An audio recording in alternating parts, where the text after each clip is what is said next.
अस्सलामुअलैकुम व्यूअर्स, क्या हाल चाल है। उम्मीद है आप ठीक ठाक होंगे, सेहत ईमान की बेहतरीन हालत में होंगे। आज हम आपके साथ चटपट बनने वाले ड्रम स्टिक की रेसिपी लेके आए हैं। ये ड्रम स्टिक बहुत जल्दी बहुत मज़े के बनेंगे और हम इसको घर के किसी मसाले से नहीं बनाएंगे, बल्कि ये डिब्बे के मसाले यानी नेशनल ये मसाले से बनाएंगे। तो चलिए हम बनाना स्टार्ट करते हैं। मैंने आधा किलो दही लिया था और उसके अंदर ये मसाला डाल के उसको ओवरनाइट मैरिनेट किया था और अब फ्लेम पे रखा है।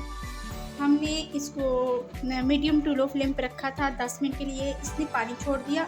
अब हम इसका पानी खुश्क कर रहे हैं। हम इसका पानी बिल्कुल हिलाते हुए ऐसे इसका पानी खुश्क करना है ताकि ये नीचे लग भी ना जाए और पानी भी खुश्क हो जाए।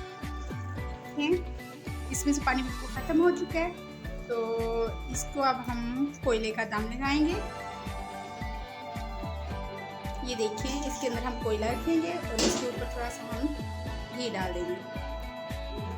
ठीक है, घी डाल देंगे होगा। इसको हम ढाँप देंगे और इसको दबा कर रखेंगे ताकि कोयले के दम से इसके अंदर अच्छा सा फ्लेवर आ जाए।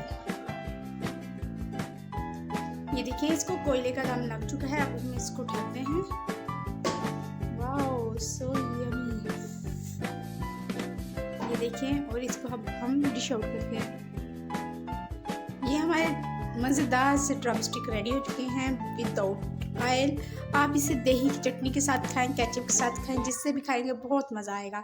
तो अब आप मुझे इजाज़त दें, दुआओं में याद रखें, अपना और अपने घर वालों का ख्याल रखें। इजाज़त दें, अल्लाह हाफिज़।